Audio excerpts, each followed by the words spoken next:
What is going on, my super sandwiches? Romster here, and today I'm joined by none other than ZZ Toasty himself. Hello, everybody. Get today burnt. And today we're gonna be talking about Towa and Meera from Towa and Meera, the antagonists of Dragon Ball Xenoverse that people know nothing about. And what we're gonna do is we're gonna break this video down into 3 parts. Part 1 is going to give you a brief history lesson on both of these demons. Part 2 is going to be our thoughts on what we believe they're going to do in the series, and then part 3 is going to be more of a open floor to you guys, where basically you give us your thoughts on what you think they're going to do in the series, what they're after, and from there, which really is a 2-part video, but part 3 is more in the comments. So that's how it's going to break down. With that said, I'm going to kind of break down the quick history lesson based on what they did in Dragon Ball Online, and then I'll hand it over to Toasty, who will give you his thoughts on what he believes they're going to do in the series, and then of course I'll jump in and give you my thoughts as well. So without further ado, you ready to talk about Xenoverse? Yep, and Dragon Ball Online technically as well. Go. Yes, I'm ready.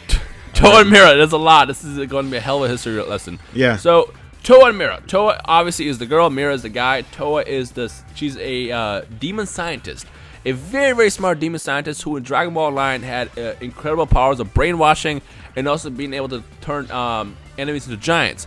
She apparently in Dragon Ball Online she took people over and made them into giants and made them fight the warriors in that game. And obviously in Dragon Ball Xenoverse, we've seen her take over villains and make them a lot stronger, which is kind of her key power in the game. She can basically take anybody. We've seen her take over, Hercule. We've seen her take over Piccolo. We've seen her take over all the major villains.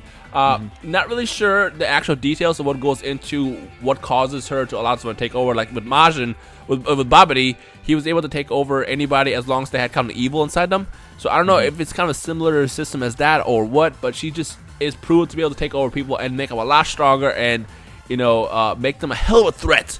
Yeah. And obviously, once the game comes out, we can give you more details. Or I guess when you play it as well, you can see more details of what exactly her power does.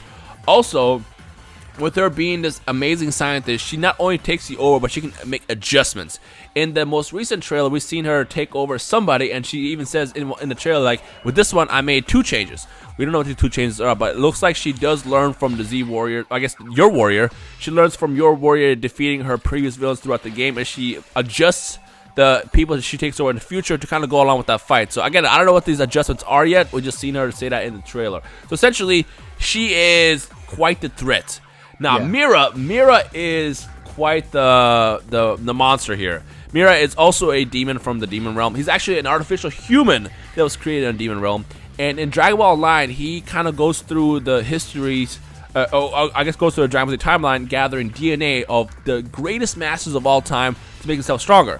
He actually is first seen in Dragon Ball Online, blown up New Namek with the most gangster way ever. This dude walks into, but he flies over to New Namek with his henchmen.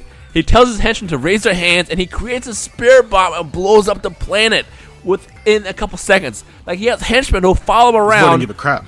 Yeah, he literally goes, "Hey, raise your hands up. Cool, spirit bomb, bam, death." Like, he literally blows up New Namek just like that, which is pretty freaking amazing.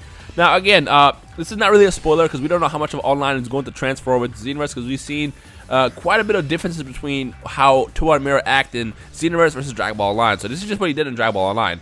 And also just a very, very important detail to also mention in Online. In Online, at age 1000, which is about 261 years after Dragon Ball Z ends, he actually descends on Earth to attempt to conquer it. And by age 2000, 1,000 years later, succeeds. So in Dragon Ball Online, in that universe, the freaking Towa and Meera take over Earth. So that's pretty interesting. Now, we don't know how much of that's going to transform again, but it's just cool to know that they're pretty freaking powerful.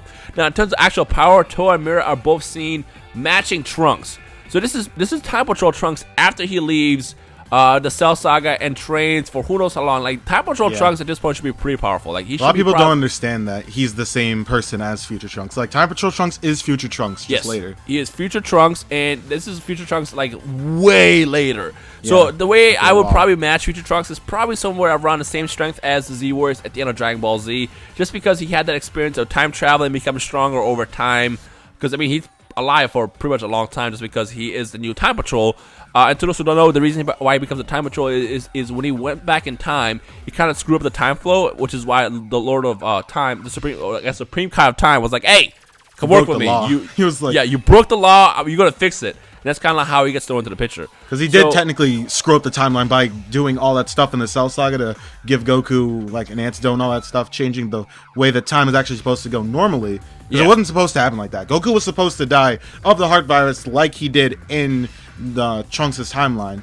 But he didn't, because Trunks went and messed with the timeline. He's not supposed to do that. Yeah, exactly. Essentially, every time Trunks time travels, he creates another timeline, and that causes a bunch of paradoxes, and that's what essentially Xenoverse kind of becomes, or I guess what happens with Trunks after the series ends and what his role is in Xenoverse. Like, he basically has to fix that timeline, which is why, this freaking campaign is going to be amazing, because what happens is essentially Towa and Meera, just like in Dragon Ball Online, they steal the time passport, which is kind of basically a pocket time travel system.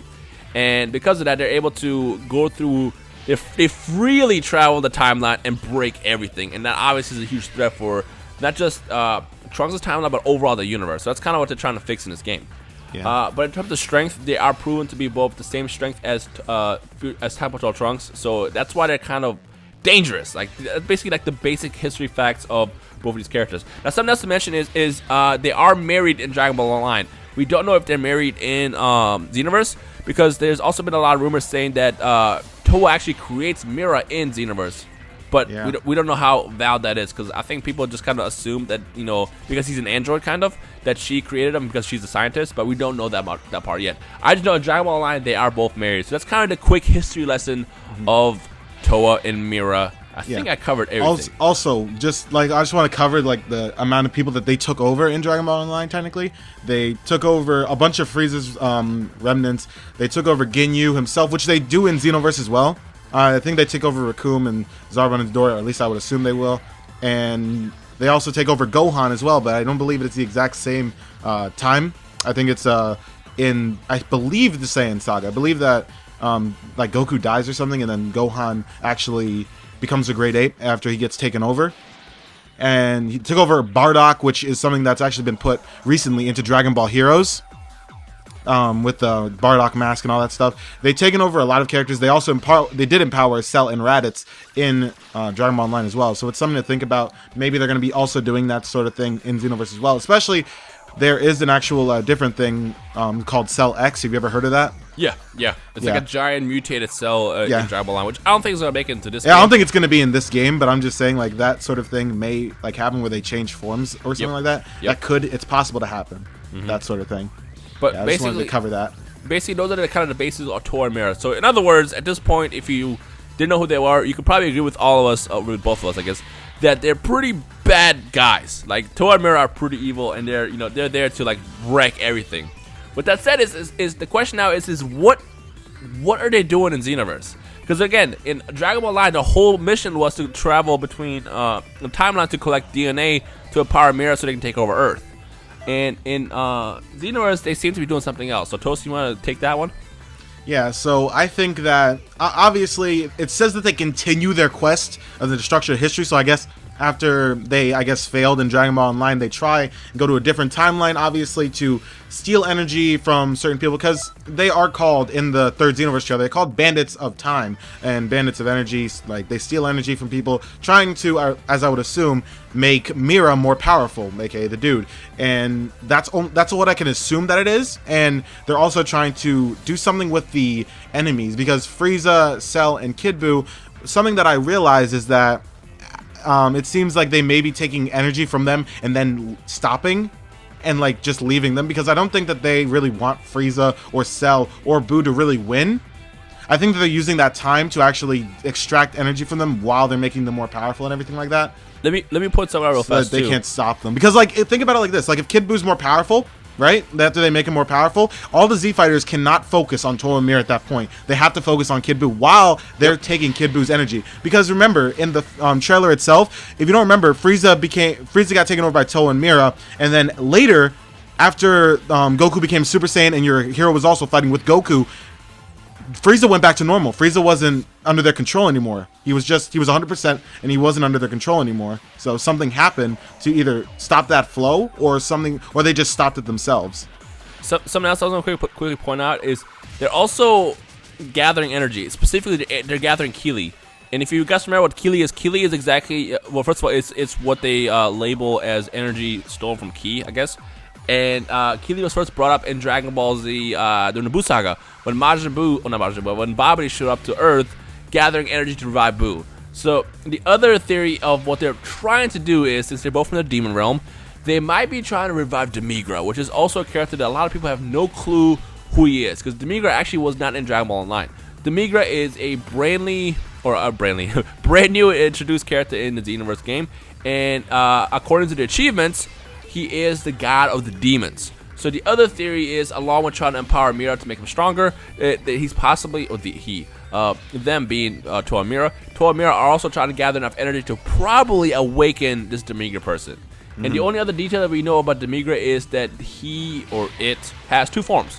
Now, a lot of people have mentioned the idea that Demigra might actually be this silhouette that was first revealed back in the summer that the Bana, Namco, and Dim's teased and never ever mentioned ever again.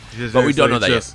We don't know that yet. We can only assume that's who he is, because really there's nobody else in the game like that we've seen that it could actually be. Doesn't look like a good guy, especially. He looks like a very bad dude. I mean, we don't know. That could even be Fu. That could even be Fu. Fu in Dragon Ball Online. If Fu was a grown-up, that would actually not be bad. Yeah, like also in Dragon Ball Online, Towa Mira have a kid named Fu, who apparently is a big factor to the future timeline or whatever. Like, there's no details there really yet, because we don't really know what happens there.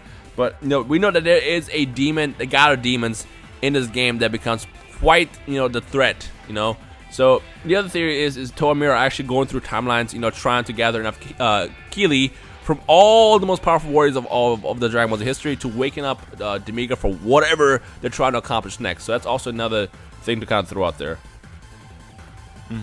So yeah. So Demigra himself, it seems like he'll just be like the big dude to like.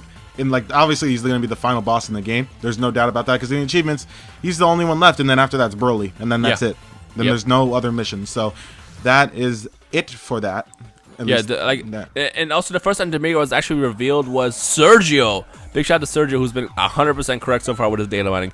Sergio, when he data mined the beta files back in October, he found Demigra's files in a game, which had no character models. It was just literally his name, and it had Demigra 1 and Demigra 2, which shows that Demigra has 2 forms. But that's all we know about this Demigra thing. And also, I want to point something out, is Demigra has Demi in it. Demi means half, so he might be a demigod, He might not be a full complete god status like Beerus and like Supreme Kai, but he is definitely godlike, I guess. Yeah, he could. I guess that when he comes out first, obviously it'll be just demigod Demigra, aka he's not as powerful. But then later, obviously the achievement says you get it for defeating demon god Demigra. So I would assume that halfway through the fight or anything like that, he starts losing, and then he fuses with another one. So maybe it's gonna pull a Super 17 or something like that. I don't even know. And create like an actual full demon god Demigra.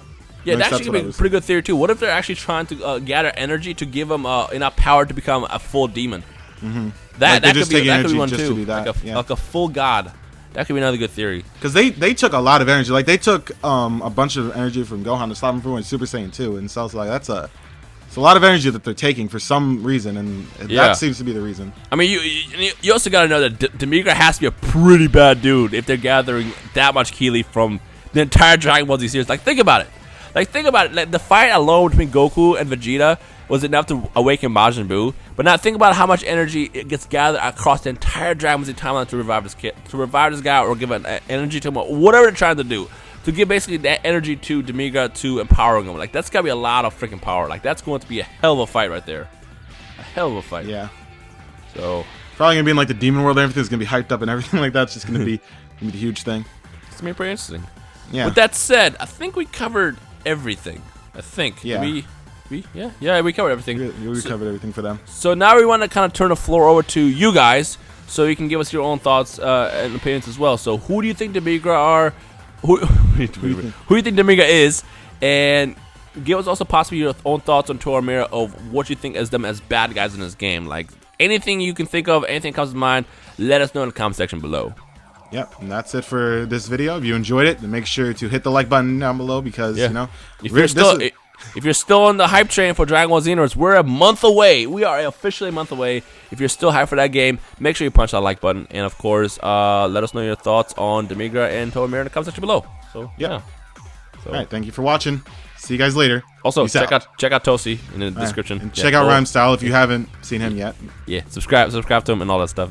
Yeah. Yeah. Other than that, we'll see you guys in the comment section below because we loved love to see what you guys think about these characters. So yeah, see you guys in the comment section below. See ya. Peace. Peace.